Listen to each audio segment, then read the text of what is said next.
بسم اللہ الرحمن الرحیم۔ اے چھاؤں چھاؤں شخص تیری عمر ہو دراز۔ ڈائری مکرم عابد خان صاحب سے ایک انتخاب۔ جلسہ سالانہ یو کے سن 2016 کے ایام کے چند واقعات، حصہ پنجم۔ احمدیوں کے جذبات۔ اس ہفتے ایک شام میری ملاقات مکرم سید نصیر الدین صاحب عمر 63 سال سے ہوئی، جو جماعت احمدیہ قادیان سے بطور نمائندہ جلسہ سالانہ میں شمولیت کی غرض سے تشریف لائے تھے۔ قادیان میں اس وقت آپ بطور قائد عمومی مجلس انصار اللہ خدمت بجا لا رہے ہیں، اور ان کے ساتھ ان کی اہلیہ بھی تشریف لائی تھیں۔ حضور انور ایدہ اللہ تعالیٰ بنصر العزیز کے ساتھ اپنی ملاقات کے بارے میں مکرم نصیر الدین صاحب نے بتایا کہ سن 2008 میں حضور انور کا قادیان تشریف لانے کا ارادہ تھا، تاہم جنوبی ہند کے دورے کے بعد حضور انور نے ممبئی حملوں کے باعث اپنا دورہ مختصر فرما دیا، اور تب سے مجھے افسوس اور پریشانی تھی کہ اس کے بعد سے حضور انور قادیان تشریف نہیں لائے۔ بہرحال آج میری حضور سے ملاقات ہوئی ہے، اور آپ کو دیکھ کر جو دلی سکون اور خوشی کے جذبات ہیں ان کو الفاظ میں بیان کرنا ممکن نہیں۔ آپ میری آنکھوں سے بہتے آنسو دیکھ سکتے ہیں۔ یہ آنسو اس نعمت کے شکرانے کے طور پر ہیں کہ اللہ تعالیٰ نے ہمیں نظام خلافت سے نوازا ہے۔ کوئی دوسرا انسان ہمیں ایسی محبت نہیں کر سکتا جیسی ہمارے خلیفہ ہم سے کرتے ہیں۔ ان الفاظ کو بیان کرتے ہوئے مکرم نصیر صاحب رونے لگے، اور ان کی اہلیہ جو ان کے ساتھ کھڑی تھیں انہوں نے بھی اپنے آنسو چھپانے کے لیے اپنا رخ دوسری طرف موڑ لیا۔ یہ ایک ایسا منظر تھا جسے میں کبھی نہیں بھول پاؤں گا۔ دو بڑی عمر کے افراد اپنے خلیفہ کی محبت میں بچوں کی طرح رو رہے تھے۔ در حقیقت میں نے اپنی زندگی میں کبھی کسی بڑی عمر کے فرد کو ایسے روتے نہیں دیکھا جیسے اس دن وہ دونوں رو رہے تھے۔ میری ملاقات ایک احمدی دوست مکرم سردار نسیم الغنی صاحب عمر 46 سال سے بھی ہوئی۔ حضور انور ایدہ اللہ تعالیٰ بنصر العزیز سے ملاقات کے بعد انہوں نے بتایا کہ ہم احمدی مسلمان کس قدر خوش قسمت ہیں کہ اللہ تعالیٰ نے ہمیں خلافت کی نعمت عطا کی ہے۔ میں نے ذاتی طور پر حضور انور کے قریب رہنے کا بہترین طریقہ یہی پایا ہے کہ ہر ہفتے آپ کی خطبہ جمعہ کو سنوں۔ اگر میرے دل میں کوئی سوال اٹھتا ہے تو جب میں خطبہ سنتا ہوں تو اس کا جواب مل جاتا ہے، اور ایسا لگتا ہے جیسے حضور انور نے یہ خطبہ میرے لیے ہی ارشاد فرمایا ہو۔ آپ ہر ایک کے لیے خلیفہ ہیں، لیکن ساتھ ساتھ آپ صرف میرے ہی خلیفہ بھی ہیں۔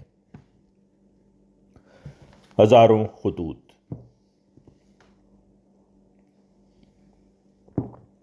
دفتر پرائیویٹ سیکرٹری میں ان دنوں کام کے دوران جس چیز نے مجھے حیران کر دیا وہ خطوط اور کاغذات کے ڈھیر تھے۔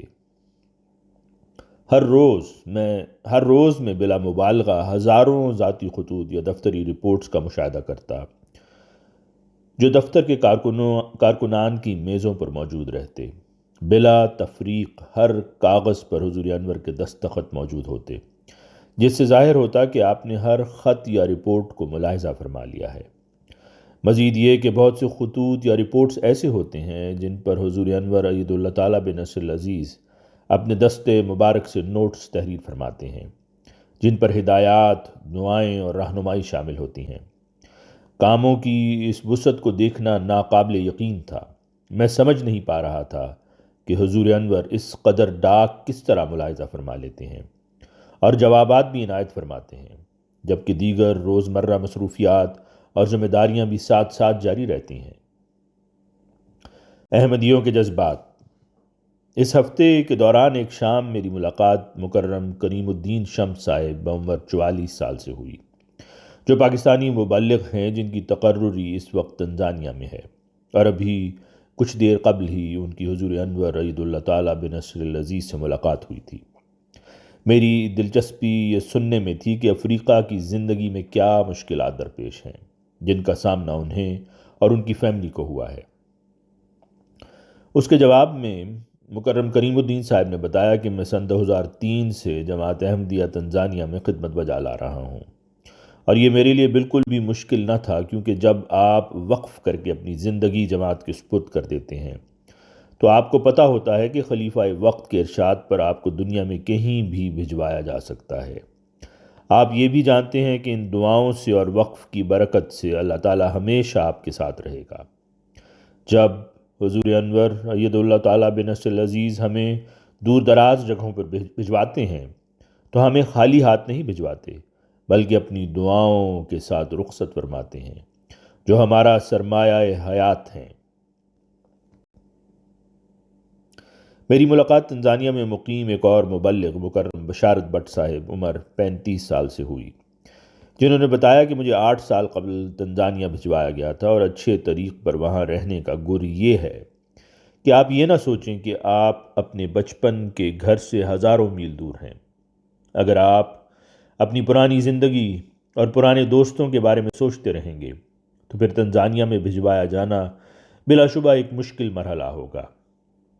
تاہم اگر آپ یہ سوچتے ہیں کہ مجھے حضرت خلیفۃ المسیح نے بھجوایا ہے، جو جماعت احمدی عالمگیر کے روحانی پیشوا ہیں، اور یہ کہ آپ نے مجھے اپنے نمائندے کے طور پر بھجوایا ہے، تو پھر آپ کو دنیا بھر میں اپنے گھر جیسا سکون ملے گا۔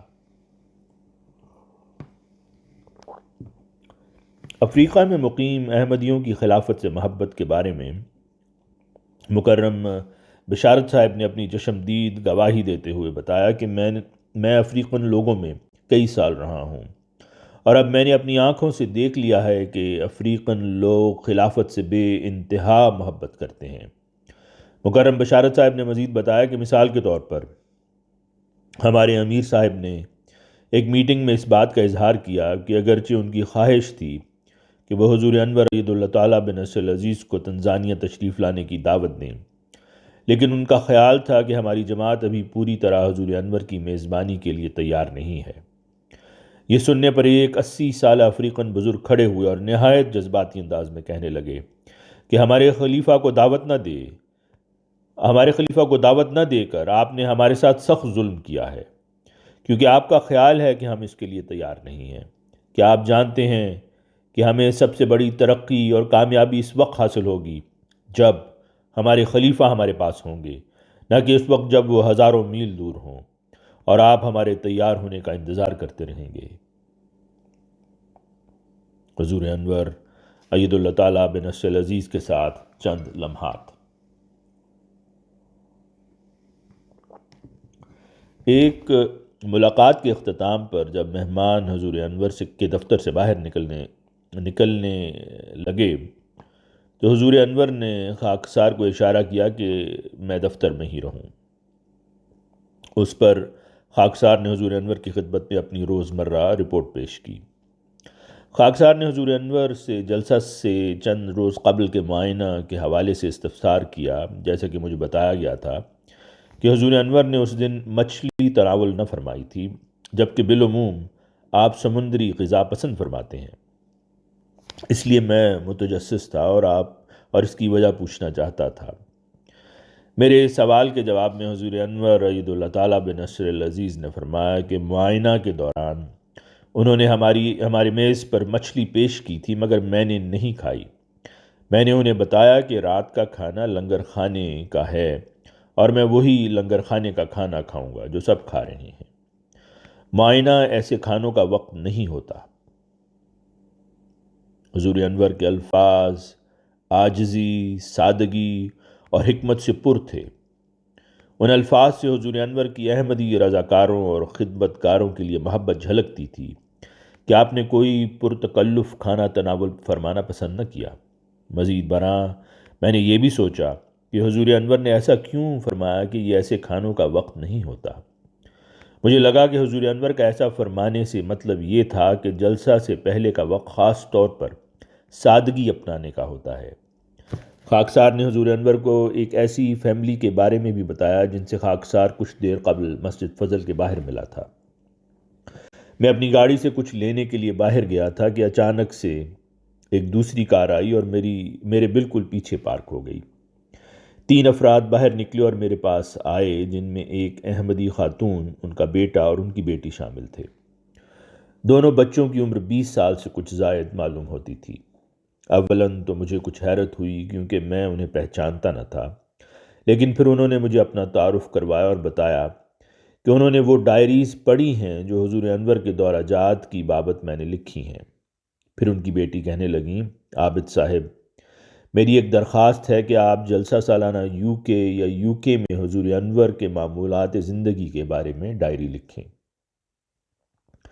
میں نے حضور اقدس عید اللہ تعالیٰ بنصر العزیز کی خدمت میں عرض کی کہ میں نے انہیں بتا دیا کہ اس سال حضور انور کی ہدایت پر میں ایسا ہی کر رہا ہوں۔ میں نے حضور انور سے گزشتہ دنوں ملنے والے بعض احمدی احباب کا بھی ذکر کیا۔ میں نے ایک فرینچ الجیرین میاں بیوی کا ذکر کیا جو نومبائع تھے، اور ان کی خواہش تھی کہ کاش انہیں ملاقات کا کچھ اور وقت میسر آ جاتا، اور یہ کہ جو وقت انہیں ملا تھا وہ دل کے اطمینان کے لیے کافی نہ تھا۔ یہ سماعت فرمانے پر حضور انور نے فرمایا کہ جس جوڑے کا تم ذکر کر رہے ہو وہ فرانس میں رہتے ہیں، تو وہ دوران سال کسی وقت بھی مجھ سے ملنے آ سکتے ہیں، کیونکہ فرانس تو قریب ہی ہے۔